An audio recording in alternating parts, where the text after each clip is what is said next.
नमस्कार। विचार मंथन में आपका स्वागत है। 2022 का चुनाव हो और फिर राजनीतिक दलों के नुमाइंदे आ रहे हों, सत्ताधारी दल के लोग हों और फिर उसमें राजनीति की बात ना हो, ये बिल्कुल समझ से परे है। कोई कुछ भी कह सकता है। कानपुर में भारतीय जनता पार्टी के राष्ट्रीय अध्यक्ष जेपी नड्डा आ रहे हैं चुनाव की रणनीति का मंत्र देने के लिए। पूरे बुंदेलखंड क्षेत्र के 22,000 से अधिक बूथ प्रबंधकों को अपना मंत्र देंगे और इसके पहले पूरी तरीके से जो नवनिर्मित क्षेत्रीय कार्यालय है और कार्यालय है उनका उद्घाटन भी करेंगे।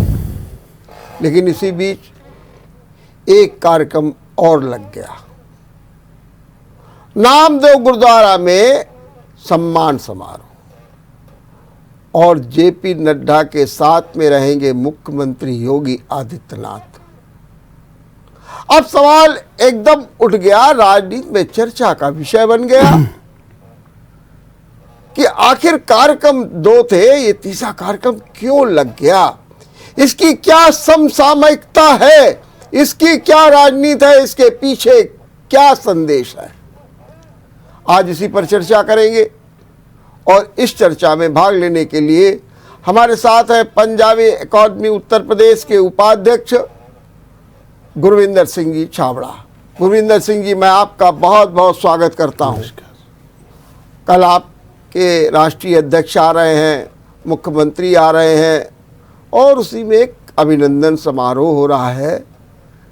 क्या मैसेज देना चाहते हैं इस अभिनंदन समारोह के साथ? नमस्कार वर्मा जी, मैं तो आपको ये पहले एक बात बता दूं, कोई अभिनंदन समारोह का कार्यक्रम नहीं हो रहा है। राष्ट्रीय अध्यक्ष जी और माननीय मुख्यमंत्री जी कल कानपुर आ रहे हैं। उनकी इच्छा थी कि सबसे पहले वो गुरुद्वारा जाके माथा टेकें। वो सिर्फ माथा टेकने आ रहे हैं, सिख समाज के लोगों के बीच में आ रहे हैं। उनका कोई स्वागत समारोह का कार्यक्रम नहीं है। उनकी एक श्रद्धा है। इससे पहले भी माननीय जेपी नड्डा जी जब राष्ट्रीय महामंत्री थे तब भी वो आए थे और तब भी उनकी इच्छा गुरुद्वारे जाने की थी। तो उनको सरसैया घाट गुरुद्वारे भारतीय जनता पार्टी और सिख समाज के कार्यकर्ता ले गए थे। तब भी वो आए थे, तब भी उन्होंने माथा टेका था, तब कोई चुनाव नहीं था। तो अब भी वो आ रहे हैं, वो माथा टेकने आ रहे हैं। तो ये इसका उद्देश्य क्या है? लोग कह रहे हैं कि माथा टेकने जा रहे हैं और इसका केवल एक उद्देश्य है सिख समाज को रिझाना, क्योंकि किसान आंदोलन से सिख समाज में एक नकारात्मकता बीजेपी के प्रति आ गई है। उसको दूर करने के लिए, उसके डैमेज कंट्रोल के लिए सब कुछ हो रहा है। मैं आपको एक बात बता दूं, अगर आप किसान आंदोलन की बात करें तो ये 2020 से लास्ट नवंबर से स्टार्ट हुआ है। उससे पहले तो किसान आंदोलन नहीं था। 2019 में अगर आप देखें तो 2019 में करतारपुर का लांगा खोला गया था माननीय मोदी जी के द्वारा, तब कोई चुनाव नहीं था। उसके पहले आप देखें, माननीय मोदी जी ने जो सज्जन कुमार जैसे लोग 1984 के कत्लेआम के बाद सड़कों पे खुले घूम रहे थे, 1984 के बाद कई सारे आयोग बने, कई सारे बोर्ड बने, लेकिन उन्होंने कोई परिणाम नहीं दिया। उस पर भी जो है उन्होंने सज्जन कुमार को जेल में बेचने का काम किया। और 2019 के पहले 19 की बात कर लें आप, माननीय योगी आदित्यनाथ जी जो उत्तर प्रदेश के मुख्यमंत्री हैं, हमारी पंजाबी अकादमी उत्तर प्रदेश के अध्यक्ष हैं। 2019 में जब गुरु नानक देव जी का 550वां प्रकाश पर्व चल रहा था तो हम लोग उनके पास गए थे। एक बार हमने कहा था, महाराज जी हम लोग एक कानपुर से यात्रा लेके आ रहे हैं 550वें प्रकाश पर्व पर, आपको उसमें हरी झंडी दिखानी है। लेकिन वो जुलाई का महीना था, ना लोकसभा का चुनाव था ना विधानसभा का चुनाव था। उन्होंने तत्काल अपने जो प्रमुख सचिव थे माननीय अवनीश अवस्थी जी, उनको आदेश किया कि आज तक 5 कालीदास मार्ग जो मुख्यमंत्री आवास है उस पर कभी भी श्री गुरु ग्रंथ साहिब जी के चरण नहीं पड़े हैं। सबसे पहले आप यात्रा लेके आइए, सबको हमारे आवास पे लेके आइए 5 कालीदास मार्ग पे, वहाँ पे कीर्तन कराइए, उसके बाद परंपरागत तरीके से लंगर कराइए, उसके बाद जाइए। तब भी कोई चुनाव नहीं था। तो ये एक मन में श्रद्धा है भारतीय जनता पार्टी और संघ परिवार के लोगों में, वो गुरुओं का जो इस देश के लिए बलिदान है, जो इस देश के लिए कार्य है, उनका वो हृदय से सम्मान करते हैं। इसलिए वो आ रहे हैं, ना कि किसी राजनीति के कारण। लेकिन गुरविंदर सिंह, इससे तो आप बिल्कुल नहीं नकार सकते हैं कि एक लंबे समय से जो सिख समाज है वो पूरी तरीके से, खास तौर से मैं उत्तर प्रदेश की बात कर रहा हूँ, बीजेपी के प्रति समर्पित नहीं रहा। अब आप कह सकते हैं वहाँ पर जो सरकारें थी उनके साथ में रहा, खास तौर से सपा के साथ में रहा, इसलिए जोड़ने का प्रयास किया गया और उसमें आप जैसे लोग आए, कुछ लाभ भी मिला। लेकिन जब ये किसान आंदोलन शुरू हुआ उससे तो वास्तव में दूरियां बढ़ गईं, इसमें भी दो राय नहीं है। बल्कि मैं तो ये कह सकता हूं कि बहुत से ऐसे गुरुद्वारे जिन्होंने ये फैसला कर लिया कि हम जो है बीजेपी के लोगों को, बीजेपी के नेताओं को शरण नहीं देंगे, क्या आप इसे स्वीकार नहीं करते? क्या ये सच्चा नहीं है? जी बिल्कुल, बिल्कुल सही बात नहीं है ये। मैं आपको बता दूं, जब 2017 में हमारे संगठन महामंत्री सुनील बंसल जी ने एक बैठक बुलाई थी उत्तर प्रदेश के सिख समाज की, तो उस समय 5 से 7 पदाधिकारी थे जो उत्तर प्रदेश की राजनीति में पदों पे काम कर रहे थे। लेकिन आप देखिए आज कानपुर में अकेले 90 से ज़्यादा पदाधिकारी हैं जिनके पास कोई ना कोई दायित्व है। तो एक तरीके से सिख समाज को लगातार पार्टी जोड़ने का काम कर रही है। यही मैं कह रहा हूँ, वही तो मैं भी कह रहा हूँ पहले से अब, हाँ, अब जोड़ने का काम कर रही है। नहीं, पहले से 2017 आप ही ने कहा ना 7 लोग थे, आज आप खाली 2017 से आज जो आंकड़ा है तो सिख समाज के 90 लोगों को आपने कानपुर में पद दे रखे हैं, 700 के पूरे प्रदेश में पद दे रखे, तो आपने जोड़ने का तो काम किया है। ये किसान आंदोलन के पहले जुड़े हैं, भाई यही मैं कह रहा हूं, के बाद नहीं जुड़े हैं। बिल्कुल। दूसरी बात जो आपने कही, हाँ, कि गुरुद्वारे सम्मान नहीं कर रहे हैं, हाँ, अभी आप बहुत दूर ना जाइए, अभी 3 दिन पहले 19 तारीख को जब गुरु नानक देव जी का प्रकाश पर्व था, मोती झील में कार्यक्रम में हमारे जितने भारतीय जनता पार्टी के लोग गए उनको सम्मानित करने का काम। वो तो एक ऐसा अवसर होता है। देखिए एक बात आप समझ लीजिए, मैं जानता हूं कि ऐसे अवसरों पर आप सबको सम्मान देते हैं और ये तो परंपरा आपके यहाँ की गुरु परंपरा रही है, सबको सम्मान देना, सबका आतिथ्य करना। लेकिन ये बात तो आपको माननी ही पड़ेगी कि किसान आंदोलन से दूरियां बढ़ी हैं, ये तो आपको मानना ही पड़ेगा। कुछ लोगों ने दूरियां बढ़ाने का प्रयास जरूर किया था, लेकिन वो अपने मंसूबों में सफल नहीं हो पाए। आप अगर एक चीज को उठा के देखें, लगातार ये 1 से 1.5 साल पहले से एक कोई शक्ति काम कर रही है जो हम लोगों को, सिख समाज को इस बड़े हिंदू समाज से अलग करने का प्रयास कर रही है। बहुत अच्छी बात कही आपने। आप अगर एक चीज देखें, सहारन मेरठ में हस्तिनापुर है, वहां पे एक गुरुद्वारे में श्री गुरु ग्रंथ साहिब जी के पृष्ठों को फाड़ने का कार्य किया गया। वो मामला शांत हो गया, किसी तरीके से सूझबूझ से किस शरारती तत्वों ने किया ये। उसके बाद अब तमाम लोग देखेंगे, मैं फेसबुक पे देखता हूँ कि बेफालतू का विरोध है, जबकि जो 5 साल में और इधर 5 साल में माननीय योगी जी ने और 7-8 साल में मोदी जी ने जो सिख समाज के लिए कार्य किया है वो आज तक किसी सरकार ने नहीं किया है। मैं ऑन द रिकॉर्ड आपको पूरी एक एक चीज बता सकता हूँ जो पहले किसी ने नहीं किया, सबके पास मौका था। आप देखिए श्री गुरु ग्रंथ साहिब जी का संपादन का कार्य है वो 550वें प्रकाश पर्व पर मोदी जी द्वारा पूरे वर्ल्ड की जितनी भाषाएं हैं उनमें कराने का काम चल रहा है। इसका काम यूनेस्को को दिया गया है। वो यहीं नहीं रुके, उसके बाद भारत में जितनी भाषाएं हैं उनमें भी श्री गुरु ग्रंथ साहिब जी के संपादन का कार्य चल रहा है। ये लोग कौन लोग हैं कि जो सिखों को हिंदुओं से दूर करने का प्रयास कर रहे हैं? ये कौन से तत्व हैं? इनकी कहीं ना कहीं तो पहचान अब हो ही गई होगी, आप लोगों ने भी कर ली होगी। ये कौन लोग हैं? देखिए ये वही लोग हैं जी जो भारत देश में सांप्रदायिक सौहार्द कायम रखना नहीं चाहते हैं। ये बहुत से लोग हो सकते हैं। अब ये छुपे हुए लोग हैं जो इस तरीके से ये काम कर रहे हैं। तो सरकार आपकी है, आप इनको एक्सपोज करा दीजिए और इनको बाहर कीजिए। ये जो दूरियां बढ़ाने का काम किया जा रहा है इस देश में, ये तो बहुवैविध जो है रंग रूप रीत रिवाज का देश है। इसमें जो ये दूरियां बढ़ाने वाले जो लोग हैं उनको क्यों नहीं एक्सपोज, और आखिर फिर इनका उद्देश्य भी क्या है, क्यों ऐसा कर रहे हैं ये लोग? आपको अगर एक चीज ध्यान हो, 1984 में जो सिख कत्लेआम हुआ, ठीक, उसमें 4000 से अधिक सिख लोग को मौत के घाट उतार दिया गया, शहीद कर दिया गया। आधिकारिक रूप से 127 लोग कानपुर में भी जिनको प्रशासन ने एडमिट कर रखा है, ऐसे लोगों का नरसंहार किया गया। तो अगर आप ये देखें इनका नरसंहार किया गया तो ये कौन लोग थे? तब तो कांग्रेस की सरकार थी, कांग्रेस के लोगों ने ही। मुझे याद है मैं जब छोटा था, मैंने आपको उससे पहले घटना बताई भी थी कि मेरे घर के बाहर 1984 में 2000 से ज्यादा लोग आए थे, और जो सब्बड़ और हाकी और बल्लम और कट्टा लगे सब आए थे, जिससे हमारे परिवार को वहाँ के भारतीय जनता पार्टी और संघ के लोगों ने उस समय उनको बचाने का काम किया था। मेरी 2 जवान बहनें थी, मेरी एक जवान भाभी थी, उनको बचाने का काम किया था। तो आज ये बहुत सारे, जो आपने देखा होगा प्रियंका गांधी अभी पहुंच गई थी वहां पे लखीमपुर में। कह रहे हैं कि आपको दूरी करने का काम कांग्रेस कर रही है? कांग्रेस और जितने लोग हैं जी, जो मोदी सरकार और योगी सरकार के अच्छे कामों को बर्दाश्त नहीं कर पा रहे हैं, वो इस तरीके का माहौल बना के एक देश का माहौल बिगाड़ने का प्रयास कर रहे हैं, और उसमें आप लोगों को भी निशाना बना दिया। जी बिल्कुल। आपसे मैं ये जानना चाहता हूं कि किसान आंदोलन के लिए जो तीनों कानून प्रधानमंत्री ने वापस ले लिए हैं, अब क्या आपको इफेक्ट दिख रहा है? क्योंकि हमारे किसान भाई तो मानने को तैयार नहीं है। वो तो कह रहे हैं कि लखीमपुर वाला इतना बड़ा केस हो गया, मंत्री को हटाइए, आज ही लखनऊ में जो पंचायत हुई उसमें राकेश टिकैत ने खुल करके कहा कि MSP भी लाइए और हम हटने वाले नहीं हैं। क्या कहना है इस बारे में? क्या वास्तव में आप लोग क्या सोचते हैं प्रधानमंत्री ने जो निर्णय लिया? ये देखिए, आप पहले बात देखिए, 1984 के कत्लेआम के लोगों को इंसाफ या जो अरेस्टिंग हुई वो 36 साल बाद हुई, वो भी माननीय मोदी जी ने कराई। लखीमपुर वाले कांड में जो अगर माननीय मंत्री जी का लड़का था तो उसको तत्काल 2 दिन के अंदर उसको जेल में जाना पड़ा। आपने देखा उसको तुरंत न्याय, जो अगर अभी जांच का विषय है, लेकिन तुरंत उसको जेल में जाना पड़ा।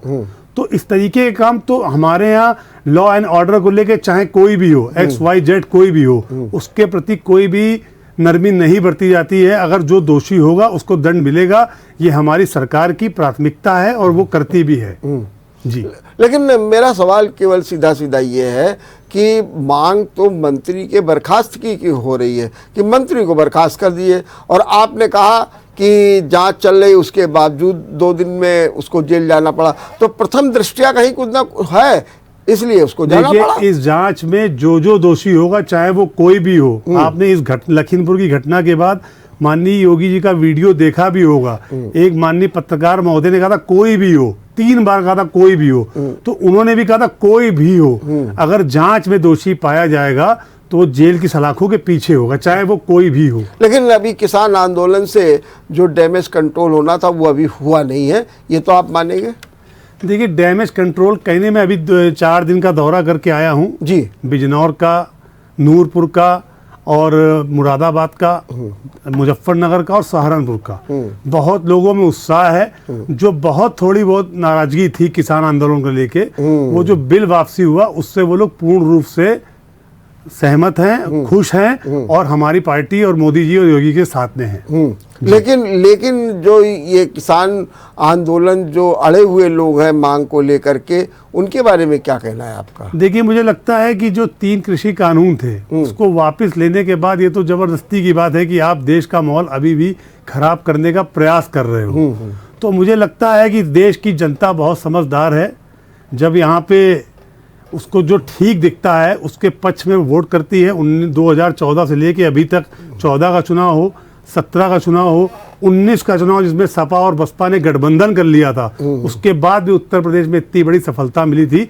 तो इस प्रदेश की और देश की जनता बहुत समझदार है, वो देख रही है कि कौन क्या कर रहा है, उसको आने वाले समय में वो अपने वोटों के माध्यम से जवाब देगी। लेकिन आपको मालूम है कि प्रधानमंत्री ने एक अनाउंसमेंट किया कानूनों को वापसी की। आप देखिए, ओवैसी कह रहे हैं CAA को वापस कर लीजिए। आज वो मनोहर राणा कह रहे हैं कि जैसे कृषि कानून वापस हुए ऐसे ये भी वापस हो जाएगा, और इसका दबाव भी बनाया जाने लगा है। इसके बारे में क्या कहेंगे आप? मैं आपको एक बात बता दूं, जब CAA का कानून लागू हुआ था तो उसमें शाहीन बाग में कई सिख संगठन के लोगों ने लंगर भी लगाया था, आपको याद होगा। हाँ बिल्कुल। लेकिन अफगानिस्तान में जो हुआ उसके बाद सैकड़ों सिख समाज के लोगों को उसी के तहत नागरिकता मिली। तो मैंने सोशल मीडिया में ऐसे लोगों से पूछा था कि अब आप CAA कानून के बारे में क्या कहेंगे, तो उनके मुंह से कुछ नहीं निकला था। तो ये जो कानून बन रहे हैं लगातार लोगों की भलाई के लिए बन रहे हैं, उसका लोग लाभ भी ले रहे हैं, जो उसके एप्लीकेबल तो क्या ये माने कि अगर जो का ये जो विरोध शुरू होगा सीए का, उसमें अब सिख समाज कोई भागीदारी नहीं करेगा, लंगर नहीं कराएगा, अब कुछ नहीं करेगा, क्यों? ये बात मान लें। मैंने आपको बताया कि जो दिल्ली गुरुद्वारा प्रबंधक कमेटी के सिरसा जी हैं जी, वो सबसे पहले ऐसे लोगों को लेने के लिए पहुंचे थे। तो वहां पे पत्रकारों ने पूछा था आप तो विरोध कर रहे हैं, बोले मुझे तब पता नहीं था कि इसका ये लाभ है। अब इसका अब जब सही चीज है देर से आती, लेकिन सब सामने आती तो लोग उसको आत्मसात कर लेते हैं। वो सीए कानून में भी हुआ। कितना गुरु ग्रंथ साहिब जी की सवारी कितने आदर से माननीय मोदी जी ने 2-2 मंत्रियों को भेज के वहां से सुरक्षित लाकर दिल्ली के गुरुद्वारों में स्थापित कराना, ये एक बहुत बड़ा कार्य था। जिस मैंने पहले भी कहा, सिख समाज भारतीय जनता पार्टी और संघ के लिए वोट बैंक नहीं है, एक श्रद्धा का विषय है जिसको वो लोग हर जगह, आप किसी भी संघ कार्यालय में चली जाइए, वहां आपको गुरु तेग बहादुर साहब की फोटो, गुरु नानक देव जी की फोटो, गुरु गोविंद सिंह जी की फोटो, ये अभी से नहीं, जब से संघ की स्थापना है तब से है ये। तो कुछ लोग जो दूरियां बनाने का प्रयास कर रहे हैं, ये कभी हो नहीं सकता है। सिख समाज हमेशा से भारतीय जनता पार्टी के साथ था, है और रहेगा। चलिए, दूसरा एक सवाल ये भी है कि जब आपके बीच में मुख्यमंत्री भी होंगे, चड्ढा भी होंगे, तो आप उनसे अपने समाज को लेकर के क्या मुद्दे प्रस्तुत करेंगे, क्या एजेंडा लाएंगे? आप कह सकते हैं कि तो माथा टेकने आ रहे हैं, लेकिन फिर भी बात तो कुछ होगी, और वो भी पूछ सकते हैं कि भाई क्या होना चाहिए। तो क्या आप प्रस्तुत करने जा रहे हैं कल? देखिए, हम लोग की बहुत, एक तो सिख समाज का कार्यक्रम है, हमारी कोई पहली बात इस टाइप की मांग का कार्यक्रम नहीं है। लेकिन अगर वो पूछते हैं तो हमारी सबसे पहली मांग रहेगी कि उत्तर प्रदेश की जो SIT 84 की बनी है, उसको जल्द से जल्द, उसमें काफी लोग चिन्हित भी हो गए, ऐसे लोगों को अगर सलाखों के पीछे भेजा जाए तो ये सबसे बड़ा काम होगा। नंबर 1 चीज।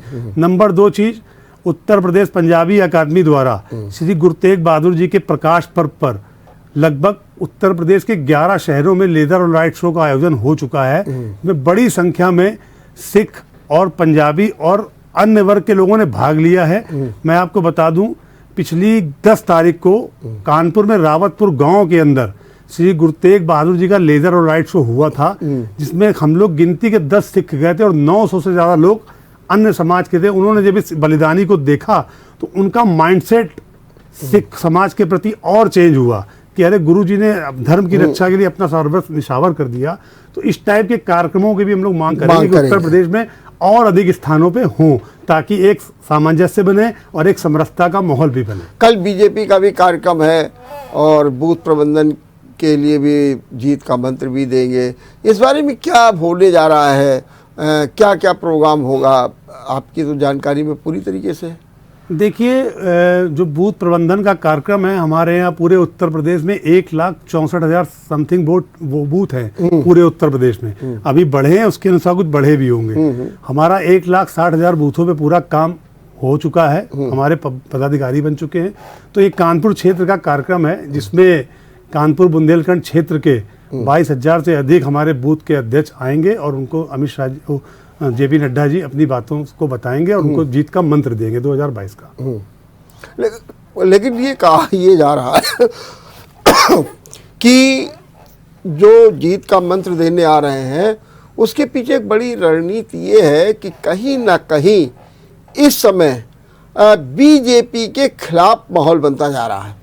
और एक सर्वे भी आ रहे हैं, उन सर्वे में भी कोई उत्साहजनक बीजेपी के प्रति कुछ दिखाई नहीं दे रहा है और ये माना जा रहा है कि ग्राफ थोड़ा सा गिर ही रहा है। क्या ये चिंताएं दूर करने के लिए या इस नई चिंता का मुकाबला करने के लिए JP नड्डा, प्रधानमंत्री राजनाथ सिंह, अमित शाह ने कमान संभाल रखी है? देखिए, हमारी संगठन की प्रक्रिया निरंतर चलने वाली है, वो कहीं रुकती नहीं है। चुनाव हो या ना हो, लगातार संगठन अपना काम करता रहता है। मैं भी एक मंडल का प्रभारी हूँ जहानाबाद का। हम लोग को जब से वहाँ पे लगाया गया है, कोविड के समय में सेवा का कार्य हो, उसके बाद भी संगठन के काम लगातार चल रहे हैं। और जैसा आपने बताया सर्वे की बात, सर्वे में अभी भी भारतीय जनता पार्टी की सरकार आप लोगों द्वारा ही बताई जा रही है। कुछ थोड़ी बहुत जो वो है, हमारे संगठन के लोग काम कर रहे हैं। हम लोग 300 से पार इस चुनाव में देखिएगा। मैं फिर, आप मुझे बुलाइएगा, मैं फिर इस डिबेट में आऊँगा। 300 से पार सीटें भारतीय जनता पार्टी की उत्तर प्रदेश में आ रही हैं। लेकिन कैसे आ रही है? क्योंकि जो पूर्वांचल देखिए, पूर्वांचल में जो सामाजिक गठजोड़ है वो उतना अनुकूल नहीं रहा। पश्चिम में अभी भी स्थिति ठीक नहीं है। जिस तरीके से किसान आंदोलन के कारण गांव में नो एंट्री, नेताओं की घेराबंदी, बॉर्डर पर जाम, ये सब परिस्थितियां सब बन गई हैं। तो इन परिस्थितियों को देखते हुए तो अभी कुछ ऐसा तो दिखाई नहीं दे रहा है कि आप 300 के पार हो जाएंगे। ये ज़रूरी है और ये भी माना जा रहा है कि जो 40% वोट आपका पिछले बार था वो वोट अभी भी लगभग है, लेकिन अभी जो लगातार सर्वे आ रहे हैं उनमें कहीं ना कहीं गिरावट नज़र आ रही है। आपने देखा होगा 2019 में जी, जब सपा और बसपा ने गठबंधन किया था तो कई लोगों को, मैं भी सुनता था, माननीय पत्रकार भी कहते थे, जनता भी कहते थे कि अब आपका काम उत्तर प्रदेश में खत्म हो गया है, अब आप लोग यहाँ से 10 सीटें लेके नहीं जा पाओगे। आप देखिए 60 से अधिक सीटें उसके बाद भी हम लोगों ने जीती। अगर बसपा और सपा का वोट बैंक जोड़ दे तो लगभग 50% से ऊपर होता है, लेकिन उसके बाद भी भारतीय जनता पार्टी का जो वोट बैंक है उसने हम लोग को वोट करके, लेकिन उस समय किसान आंदोलन नहीं था, आप भी ध्यान रखिए। उस समय इतनी महंगाई नहीं थी, वो उस समय ये बेरोजगारी की इतनी विकट समस्या नहीं थी कि ये मुद्दे थे। और बल्कि सच बात तो ये है कि एक नया भी अभी सर्वे हुआ, उसमें आया है कि पुलिस की बिगड़ी छवि से भी आपकी सरकार को नुकसान हो रहा है। 4 पॉइंट है। मुझे लगता है, आपने क्या पूछा? नंबर 1 हमने ये कहा, आपने कहा कि पिछली बार 2019 में बसपा और सपा दोनों एक हो गई थी, लोग कह रहे थे कि बीजेपी को सीटें नहीं मिलेंगी। तो मेरा कहना है कि उस समय की परिस्थितियां आज की परिस्थितियां भिन्न हैं। जैसे कि मैंने कहा कि आज स्थिति ये है कि आज किसान आंदोलन है और कह रहा है किसान आंदोलन, गांव में नो एंट्री, नेताओं की घेराबंदी, जेल और ये जो बॉर्डर है उनमें जाम, और साथ में ये भी हो रहा है सीधे सीधे तौर पर कि महंगाई एक मुद्दा बनता है जिसने आपको हिमाचल प्रदेश में टक्कर दी है। इसी प्रकार से आप देखिए बेरोजगारी और लॉ एंड ऑर्डर पे आप कह सकते हैं कि नहीं साहब बहुत ठीक हो रहा, लेकिन सच बात तो ये है, जो सही बात ये है कि अभी एक सर्वे में आया कि जो पुलिस की बिगड़ी छवि है उससे 61% लोगों ने कहा कि सरकार को नुकसान हो रहा है। तो ये 4 पॉइंट थे। ये परिस्थितियां 2019 में नहीं थी। आपने जैसे कहा कि लोगों ने बोर्ड लगा रखा है, किसान लोगों ने, कि आप नो एंट्री गांव में। मैं तो पूरा उत्तर प्रदेश घूम रहा हूं, मुझे एक भी जगह ऐसी नहीं मिली। और दूसरी बात, अगर आप देखें तो कुछ क्षेत्र उत्तर प्रदेश के, जो पश्चिम के और ब्रज के 10-12 क्षेत्र ही ऐसे थे जो इस किसान आंदोलन से प्रभावित थे। इस बिल वापस होने के बाद वो भी ठीक हो गए। मुझे लगता है कि सब जगह, मैंने आपको पहले बताया, मैं सब जिलों में घूम के आ रहा हूँ, बहुत उत्साह से लोग निकल के स्वागत करने का काम कर रहे हैं। पुलिस की बिगड़ी छवि पे आप बता रहे हैं कि पुलिस की छवि बहुत, मैं नहीं बता रहा हूँ, तो अभी आप कल का सब अखबार उठा के देखिए। एक हमारे इंस्पेक्टर है गोविंद नगर के, उन्होंने कैसे, देखिए आप, गले लगा के उस माता को काम किया। हमारे कमिश्नर साहब हैं, उन्होंने तत्काल कई लोगों को यहाँ पे न्याय दिलाने का काम किया है। तीसरी चीज आप बताइए, जब इससे पहले सरकारें जो थी 1-1 इंच जमीन पे कब्जा हो जाया करता था, आज किसकी हैसियत है भारतीय जनता पार्टी के शासनकाल में, चाहे वो सत्ताधारी पक्ष का ही व्यक्ति को ना हो, जो 1 भी इंच जमीन पे कब्जा कर पाए? तो कहीं नहीं मिलता है। मेरे जिला उपाध्यक्ष थे नितिन गुप्ता, उनकी जमीन पे कब्जा कर लिया गया था 2017 में। हम लोग 2 दिन लग के दीवार खड़ी करा के आए और अगले दिन पहुंचे तो दीवार ईटा समेत गायब हो गई थी। तो उसके बाद उसकी जमीन को दिलाने का काम उन्होंने 2017 में किया। ऐसे कई सारे लोग नवस्था में थे जो गैंग चला रहे थे जमीन का सब वो करने का। वो 2017 के बाद एक भी इस टाइप का व्यक्ति आपको नहीं दिखा होगा जिसने ये जमीन कब्जे का काम भी किया हो। तो मुझे लगता है लॉ एंड ऑर्डर अच्छा ना होता तो लोग जमीनों पे कब्जा अभी भी कर रहे होते, चैनें लूट रही होती है अभी भी। लेकिन कहीं ना कहीं बहुत हमारा सुधार हुआ है और ये सामने देखने को मिल रहा है।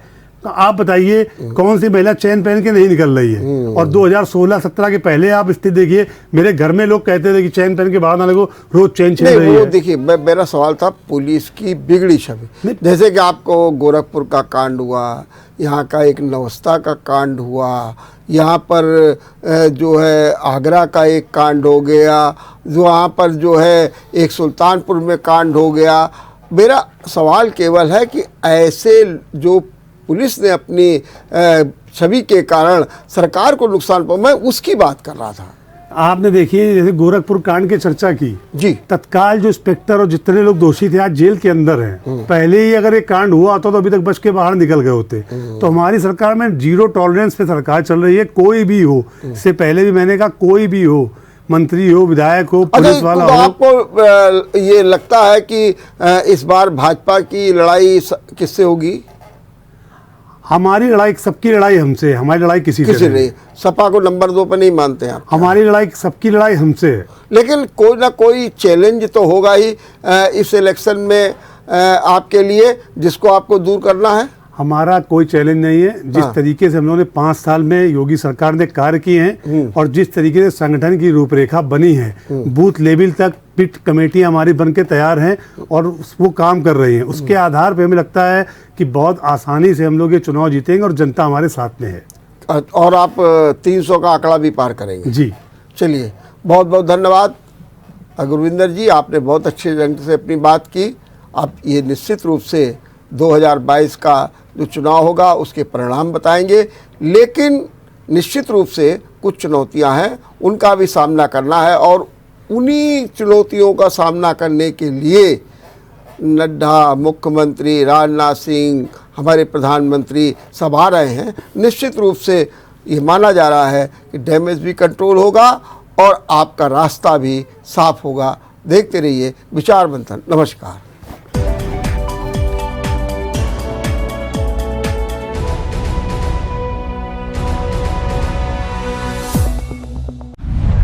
अगर आपको हमारा वीडियो पसंद आया हो तो हमें लाइक करें, सब्सक्राइब करें और ज्यादा से ज्यादा शेयर करें। और हाँ, बेल आइकॉन दबाना ना भूलें ताकि हर खबर का अपडेट आप तक पहुंचे तुरंत।